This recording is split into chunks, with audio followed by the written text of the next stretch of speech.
Shannon Sharpe and Stephen A. Smith. All right. They're both doing their best to try and defend themselves after previously calling out Ohio State head coach Ryan Day and his job earlier this year. We all know what this is about with Smith and with Sharpe. They see a white dude, an easy prey white dude who lost his fourth in a row to Michigan, and they got something to say about it because it's easy. They wouldn't do this about any African-American dude. They wouldn't. I've seen this for too long. I know who is vulnerable. I do.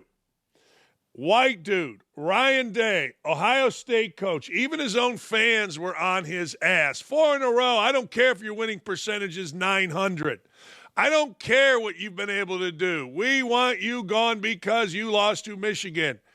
That's open season for the media. And it's not just African-American. It's not just Stephen A. Smith and Shannon Sharpe. It's Feinbaum. It's all these slaps that don't know their ass from third base. They see an open wound and they dump salt in it. It's simple. It's easy. It doesn't take much. And there is nobody that does simple and easy better than Shannon Sharpe and Stephen A. Smith. In fact, I hate to even put Shannon Sharpe in there with Smith. Smith is a star. Sharpe is a boil. Smith is becoming a little bit right, which is making him popular. I know he's going to be on Will Cain's show today. Sharpe is really stupid. I mean, really stupid. So I hate to put them both together, but they're together because they're on the same show. Shannon Sharpe brings up Michigan again. Really? Saying Ryan Day doesn't deserve an apology for wanting him fired early. Let me explain something to you. Ryan Day and the people that are around Ryan Day know that Shannon Sharpe doesn't know his ass from third base. He didn't when he was on Fox. He got saved by Stephen A. Smith, just like Stephen A. Smith got saved by Skip Bayless. They don't need Shannon Sharpe, doesn't need to apologize. But here's Sharpe thinking so much of his sex-taped ass that he feels like he must discuss this. Ryan Day owed an apology. No. What? Think about it. If this was the old system, the 14 system, are we sure that Ryan Day makes the playoffs with 2 losses? There's a possibility. The mere fact that he lost to Michigan with this team at home and you're 19-point favorites. What are you on an apology for what? He did what he was supposed to do. He has a roster that cost allegedly $20 million. So now we got to apologize for a guy for winning when he was supposed to win. What am I missing?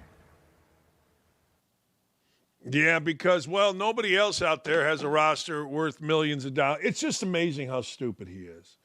It's astounding, really. Nobody out there has a roster that's paying any money. You don't think Texas is at $20 million? Shannon Sharpe doesn't know if Ohio State's roster is at $20 million.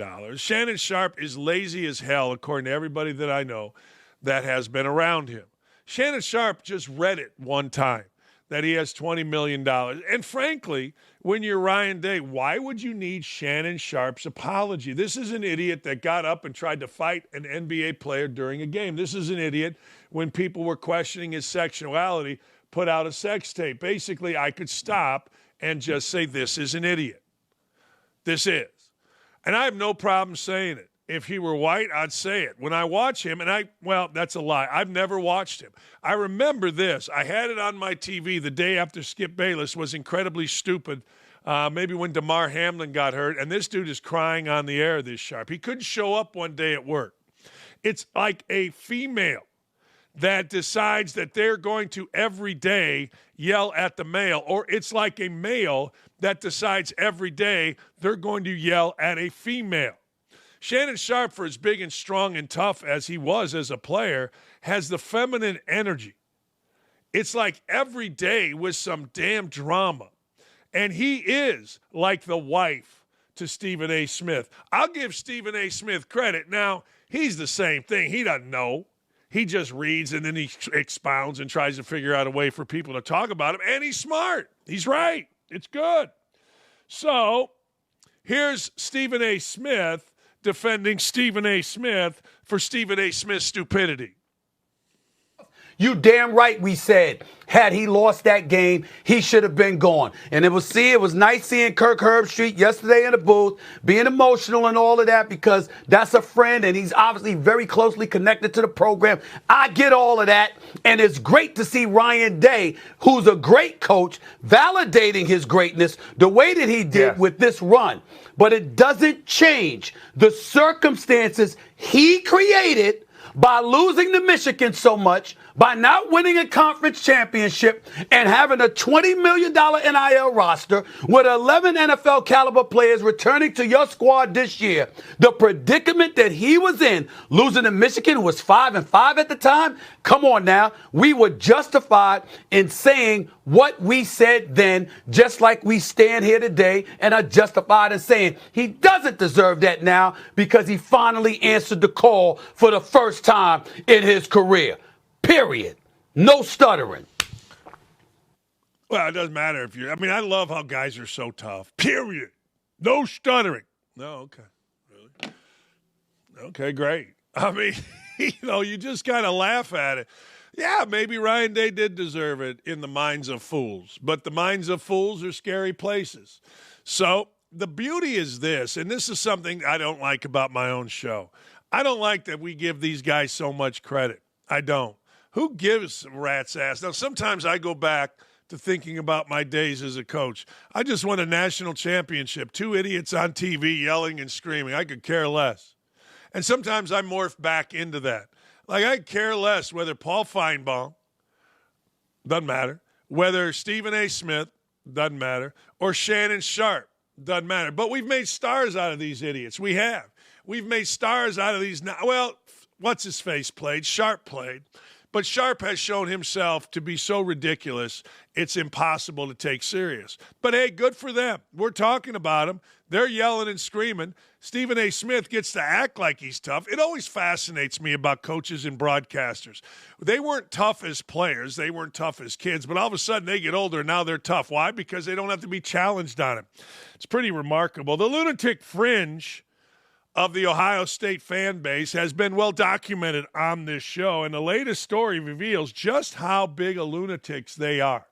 It's been revealed that Ryan Day had to hire security 24/7 for his house and family due to threats after losing to Michigan for the 4th time in a row this past season.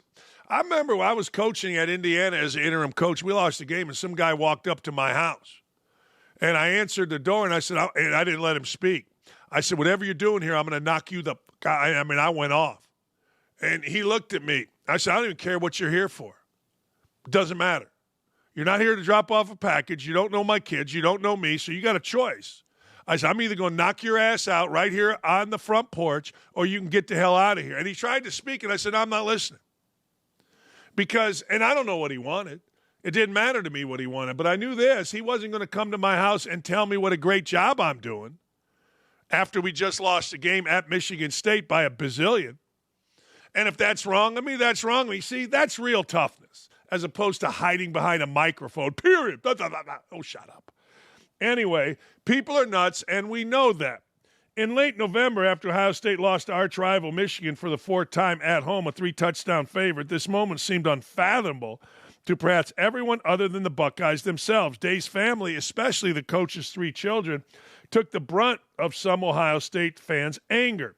After losing to the hated Wolverines again, threats were made that led to Day receiving round-the-clock police protection. Let me tell you how you handle that. See, Ryan Day comes off as a nice guy. I came off as a yelling, screaming lunatic. And nobody messes with yelling, screaming lunatics. I came back off as a guy that would come back at you when I was coaching. And nobody messes with it. I learned that from Coach Knight.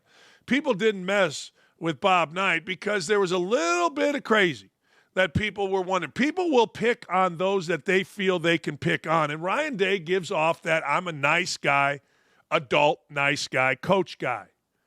Well, people then pick on him. No, I'm just telling you. I never had another problem at my house after being a crazed lunatic to the guy. I don't know. I imagine if some guy would have gotten to be able to say, hey, Dakich, you suck or whatever, and I would have taken it, it would have gotten around town. Maybe more people would have done it. But it's always good for people to think you're a little bit crazy. It's always good for people to think you're a little bit off. There's nothing wrong with that. I learned that, again, from Bob Knight. People would say things, but nobody ever to his face. I get it every day on Twitter. You know, a kid, Luke Goody, had a bunch of points the other night. I got a bunch of guys that all look the same, about an 18 to 23-year-old IU douchebags that get after me on Twitter. But I know when I go to an Indiana game, those same people are going to ask me for a picture because people think I'm a little bit crazy, and that's a perfect spot to be. Ryan Day needs people to think he's a little bit crazy, but you can't get outside yourself. Dude just won a national championship, and he's won 90% of his games. You can't get out of who you are. But being a little bit crazy stops this stuff. We had security at our house. School was really bad. Day's son, RJ, a high school sophomore, told The Athletic, I didn't really leave the house till after the Tennessee game, 3 weeks after the Michigan game in the college football first round. Now, those of you that are, well, that's horrible. No, that's life. Yeah, and I'll say that again. That's life. I feel bad for the kid. My kids experienced it to a certain degree at Bowling Green, but I was beloved in the community and also thought of as a little crazy, so no one messed with them when I was getting my ass beat my last couple years. It was rough, but you got to hang on in those rough times because eventually things will turn back around. I want you to compare R.J. Day, a sophomore in high school, to the idiots that we just listened to. Now, seriously, who's the adult? Shannon Sharp? I don't think so. Stephen A. Smith? No, I don't think so. Now, the adult here is R.J. Day. Now, really, R.J. Day is absolutely the adult here. What makes Ohio State great, this is Ryan Day, is its fan base. And for all those fans that are out there that are going through difficult times in their life to hang in there, fight the way that our players did this season. And I hope it serves as an inspiration because that's exactly what happened here. And there was a point in the season where a lot of people counted us out, but we kept fighting, overcame those odds because that's what life is about. There were life lessons learned here. And I hope maybe there's just a couple of people out there that are going through a difficult time that keep fighting, keep swinging, and they'll get their thing turned around. That's really great advice, and he's really right. It is amazing. I'm a big Ryan Day fan. I really am. I'm a massive Ryan Day fan. And the fact of the matter is, Ryan Day kind of, sort of, like Caitlin Clark, stayed above the fray. They did. He did. He stayed above the fray. And he got rewarded for it. That's kind of cool. But idiots are always going to be idiots. The Feinbaums of the world who are trying to become Stephen A. Smith, the Stephen A. Smiths of the world who are trying to become a political commentator, and the Shannon Sharp who's just trying to hang on to a job because he's a moron. They're always going to be out there. In fact, if you want to see something really good about criticism, true story, Traders Point Christian Church. There's a pastor there named Aaron Brock. He gave a sermon this past week, seriously, about criticism, how to handle criticism, how to go about criticism. I've never really emailed or direct messaged any priest or pastor or anything, but I did it the other day to Aaron. I'm like, yo, that's good stuff. Hit me right in the wheelhouse, how to handle it. So I'm going to try to handle it better. But I'm telling you, give it a go. TPCC or something like that, I don't know, .com. It'll help you. It really will. It's more Ryan Day than it is Stephen A. Smith. It's more Ryan Day than it is Dan Dakich. I'm here to help, people. I'm here to help. Speaking of here to help, Lions head coach Dan Campbell is one of those head coaches who believes in team no matter what. But after a crushing loss in the divisional round to Jaden Daniels and the Washington Redskins at home as the number one seed, even the most optimistic people can feel deflated. But not Campbell. No. He reiterated his belief that his Detroit Football Lions championship window remains open. Well, he should. He just got to hope he doesn't get 13 players injured on defense. And, oh, by the way, there's only 11 that play at any one time. Yeah, I do, Campbell said when asked at the championship window question. He was asked by ESPN about the championship window. Let me ask you a question. So, somebody asked me, hey, do you still believe in your show? Absolutely. We didn't have very many viewers yesterday. What am I going to say? No? Like, what are you going to say? Nah, you know what? I really don't. No, I got to tell you. I honestly don't. I think, what's Campbell going to say? We talk about that core. That core group is still intact. and we've signed some back. Some are up for contracts. That'll be ongoing. But, yeah, we absolutely do. I think the most important thing is you want to know you've got your culture. You've got your identity. You got your players that fit into that, and we've got that. A perfect example was star Amon-Ra St. Brown. Signed a long-term deal with the Lions this offseason. He texts Campbell at 4 a.m. after the loss. There you go. All right.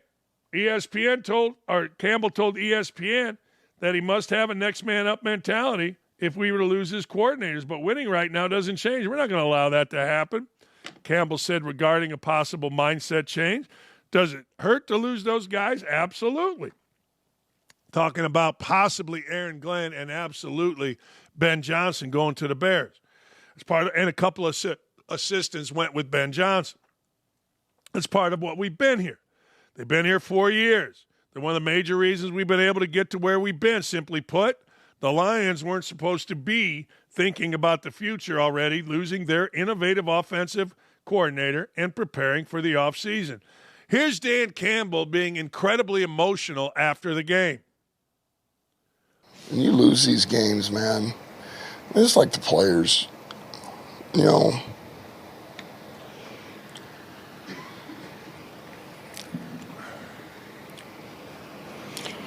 What they put into it, a lot of people don't know, you know, what they go through. You have to get up, bodies beat to shit, and, you know, mentally stay locked in and do those things. So, long season. What happened on the 12-minute on the field penalty? It's my fault. It's my fault. For Meek going down so early. Yeah, well, yeah, it's your fault. Yeah, you drop a ball, I don't know. Yeah, it's your fault. Don't do that. Next year when you screw it up again, and you will, I mean, only one team wins the Super Bowl. Next year, if you don't win the Super Bowl, people are going to bring it right back up. Don't ever say it's your fault. People are already going to blame you. They're already going to say, yeah, it's Dan Campbell's fault. It's like the quarterback. Yeah, it's Jared Goff's fault. I mean, look, don't do that. I know you get the, oh, what a team guy, and every little douchebag writer and every little douchebag radio host and every little douchebag person is going to say, oh, this is great. This is great. And then next year when you lose again, remember? People are going to say, remember last year? Campbell admitted he screwed it up. Don't do that. You're not Nick Saban, brah. You're not Don Shula, brah. You're not Andy Reid, brah. You're a guy that next year at this time is potentially hanging by a thread to keep a job. Now, mark my words. All right, maybe not next year, in 2 years. I mean, the NFL is a fickle little biatch. But never, ever. Marcus Freeman did it. Don't do that. Hey, maybe you'll be the 1 in 10 that survives doing that. But I'm just telling you, take it from the old coach. Now I got to tell you something. Revenue sharing is here in college athletics. $22 million is going to be paid by athletic departments to people in uniform. Not our military, little athletes that run around. $22 million is going to these clowns. All right. Well, there is consequences. There is consequences. The impacts are being felt. My school, Indiana University, is set to lay off 25 employees from within the athletic department. Now, remember, the Indiana's athletic department is not tax funded. It's privately funded. It's an effort to free up money for college athletes. Now, let me explain something to you. The athletic director at Indiana, I really like, Scott Dolson. I knew Scott when he was a manager, when I was a player at Indiana, and he's worked his way up, and now he's the athletic director. But there are some people that got laid off that I'm really happy about. I don't care. Get mad at me. Tell me I'm a bad guy. I'll tell you a story. I'm the head coach at Indiana. My wife and I go a team plane. We go to Raleigh, North Carolina, and we lose to Arkansas in the first round of the NCAA tournament. On the way back, Big old plane. First half is first class in the back. I sit, my wife and I, about 7 rows in first class. We sit there. Some lady who's in the athletic department as an assistant athletic director tells us we can't sit there. I don't cause a stir. I'm like, all right, we'll go sit back here.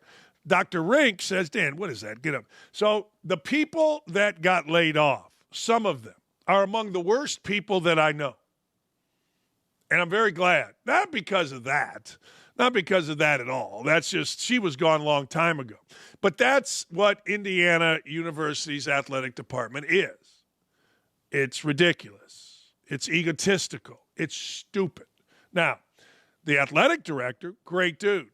Others, not so much. So Indiana University trimming the fat. Isn't it amazing that they have 25 people in an athletic department that they can get rid of and the athletic department still goes on?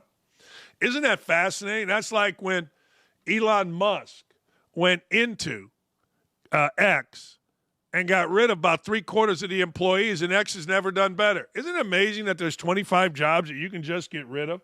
Indiana University laid off 25 athletic department employees as it prepares for revenue sharing with athletes that is expected to begin this season. Indy Star report employees were notified of the decision in a letter on last Thursday. Story that was confirmed by the AP. The person who confirmed the news requested anonymity because the school has not yet made a public response. School officials are attempting to trim the budget in each division of the athletic department, such as compliance and communication, by 10%. As part of a court settlement, here's the background on it. The NCAA agreed to pay nearly $2.8 billion to former athletes who were barred from earning money off their name, image, and likeness before a 2021 Supreme Court decision that cleared the way for such payment. The NCAA intends to provide $1.2 billion of that total, while the schools must come up with the rest. A new revenue-sharing model will allow each participating school to directly pay players a projected $22 million to these clowns, instead of relying on the NIL collective currently in place. So these little dipshits in Indiana that play basketball, that haven't been to the NCAA tournament, haven't been to a Sweet 16, haven't been to an Elite 8 since 2002. Well, Sweet 16, they were under Crean a couple times. These clowns are, guess what? You're telling me these clowns are going to get money? They should have to pay money back. Now, remember, this is on top of a scholarship. So you get the scholarship, which is worth roughly $125,000, and now you're getting all this. Am I jealous? You're damn right I'm jealous. They're going back. See, I always said this. If you're going to be the Big Ten, or you're going to be Indiana, and you're going to make payments to former players, you got to go back to the 70s. Big Ten basketball was all right, but then TV came in. Indiana went undefeated 2 years in a row in the Big Ten. They lost one game over 2 years, a controversial game against Kentucky when the player of the year, Scott May, broke his arm. They came back the next year and won every game.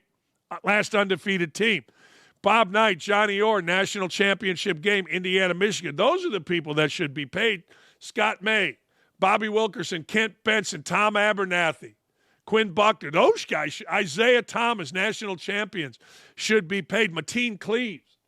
Not some slap that played at Illinois back in the 90s or 2000s. Who cares about that? But anyway, good for Indiana. Indiana got rid of 25 athletic department people. And the athletic department will run just as smoothly. Because the people that they got rid of,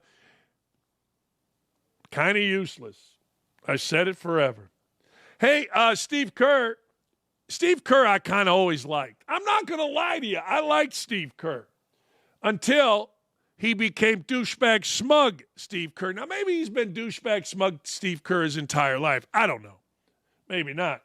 But apparently this is big news. It isn't to me, but we're going to talk about it because it's funny to me. Steve Kerr skipped watching the inauguration of the 47th President of the United States, the great Donald Trump, on Monday, reminding us again that he's a never-Trumper. And that's cool. I didn't watch. I was busy. I was working. Instead, he opted to watch tape of the Celtics ahead of their game. That's what I would have done. I don't know how many presidential inaugurations I was coaching during, but I never watched one.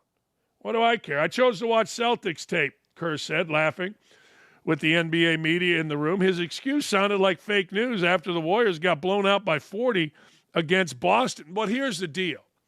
You can watch tape, but you cannot maybe know what you're watching. Steve Kerr now has to coach. He doesn't have an in his prime Klay Thompson, and in his prime Steph Curry. He doesn't have, before he became a media star, Draymond Green. Doesn't have that. Doesn't have Andre Iguodala, one of the most mature players to ever play professional basketball. He doesn't have that anymore, so now he's got to coach. Now he's got to watch tape, and now he's been exposed as a guy. Hey, you can watch all the tape you want, but if you don't know what you're watching, and a 40-point loss to the Celtics indicates, I don't know. The Warriors suffered a Kamala Harris-type defeat on Monday, losing to the Celtics 125-85. Yeah. Now, Kerr was a major adversary of Trump's during number 45's tenure as president. And look, I said it earlier, I liked Kerr for a while, but his smugness is exhausting. After Trump was voted into office again, Kerr admitted defeat and gave his respects to 47. I believe in democracy, he told the media. I think the American people have spoken and voted for Trump. I want him to do well the next 4 years. I want our country to do well. Remember at the DNC last year, Steve Kerr predicted a landslide win for Kamala Harris, taunting Trump as well. He went like that, right? He's just an arrogant little bitch is what it feels like to me. I'm not saying he is. I'm saying he feels like that to me. Seems like a good dude, hit a big shot. Really good that he played in the NBA all those years and fit in. He must be a great dude. Seriously, I believe that. But he just has a smugness that'll give you a headache. Here's Antonio Brown making fun of Steve Kerr. There he is. Landslide. The smugness of him and Popovich. Popovich, I've told you many times before, is from my own hometown. He's from my own hometown. And I don't like him. I didn't like him. He's never been back. He never gives back. He doesn't do squat for Gary, Indiana, and he claims it because he wants to be down with the cause. You know. Anyway, what a shocker. What a shocker. I was just on Fox News for this. Here's the deal. Illegal Chilean immigrants are being linked to break-ins at Joe Burrow's house in Ohio. That's right. As athletes across the country have been victimized by a string of burglaries, prompting memos to be sent to athletes from all kinds of different leagues and from government officials like Tom Holman, you got a lot of work to do.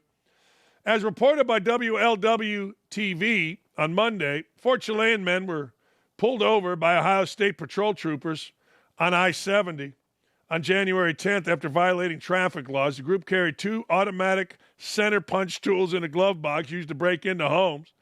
Bengals LSU shirt were recovered among the suspects: Jordan Sanchez, Bastien Morales, Sergio Cabello, and Alexander Chavez. Really? During a traffic stop, 3 men used fake IDs. Their vehicle reported Florida plates. Search warrant linked one of the phones seized from the illegal Chilean visitors to a recent visit to Hamilton County, notably on December 9th, the same night Burrow's house was broken into. They face multiple charges, including participating in a criminal gang, engaging in a pattern of corrupt activity, obstructing official business, possession of criminal tools. Well, guess what? You know, this has been going on a long time. Dave Whitney was the coach, I think it was Dave, at Lima Senior High School back in the early 90s. Lima Senior had a player named Greg Simpson. I went to recruit Greg Simpson for Indiana. Greg Simpson was a really good player. Night they played, I think it was Lakota, who had a kid named Keith Greger. I don't know how I remember all this. Gunshots were fired in the gym, and we cleared out the gym. I was there. Randy Ayers, the coach of Ohio State. Patino was there. It was a star-studded gala. Anyway, Whitney told me later his house got broken into because thieves knew that he was coaching a game. So he had to hire security. These Chilean gangs aren't only, and these South American gangs aren't only targeting athletes. But were I an athlete, even myself, when we leave town and people know we leave town, I get my big-ass brother-in-law to come in and stay with us. He's an iron worker in Detroit. He's one of the toughest dudes I know, and he likes guns. So I make it very clear to anybody knowing that we're going to Naples or wherever, because this happens every time. He comes in. He likes staying at our house, but mostly when we're not there. He's single, so I can't imagine what's going on in my house, and I don't care. We come home and we bleach the place. What are you going to do? But anyway, he comes in. That's my security. Everybody needs it. If you're on TV or if you're on Facebook, don't tell people when you're gone. I do sometimes too much. But I know I got a sentry here at my house. 6 other athletes' homes have been broken into. This is Biden's America. Tom Holman, congrats.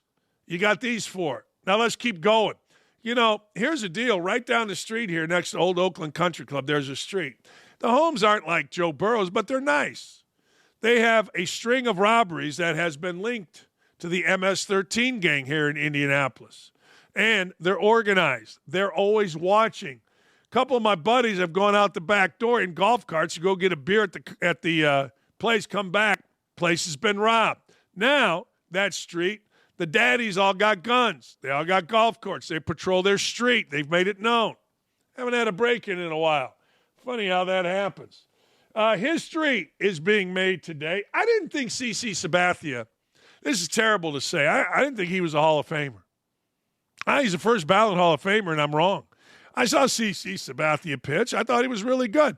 But it wasn't like, hey, we got to go see CC Sabathia pitch, but he's in the Hall of Fame. Ichiro, well, he became the first Japanese player to be inducted into the Baseball Hall of Fame. However, he was snubbed by one voter to become only the second player in history to be chosen unanimously, along with Mario Rivera of the Yankees, the closer, as a unanimous Hall of Famer. See, I get it. You want to make Mariano Rivera a Hall of Famer, but if you're not putting Ken Griffey in unanimously, I mean, what are you doing?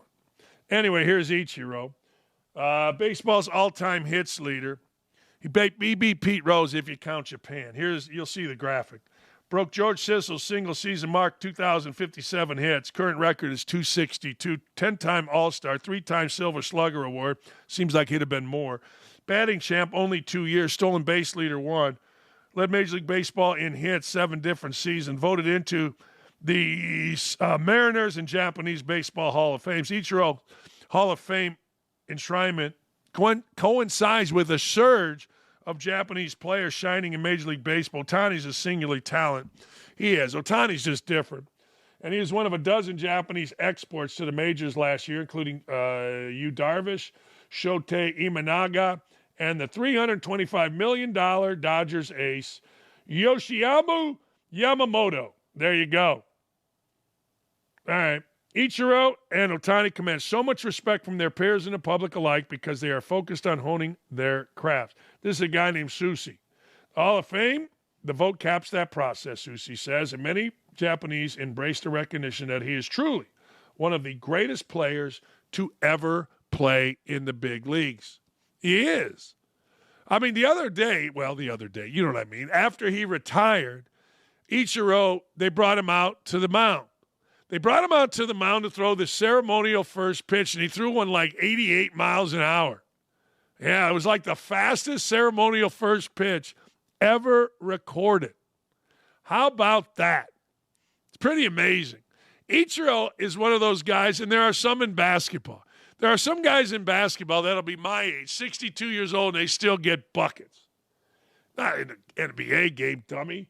But in a pickup game, Ichiro's one of those guys that could probably get in the cage. I'm not saying he's going to hit a 100-mile-an-hour fastball with sink, but he can get in the cage right now against the average Major League player and do some damage. He just seems like that kind of guy. Congratulations to everybody that got into Baseball Hall of Fame, including reliever Billy Wagner. Again, we used to have these discussions like who's in the Hall of Fame.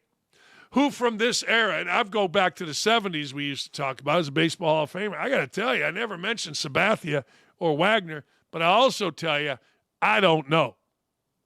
I don't know. You guys know I don't. You're smart. I'm dumb.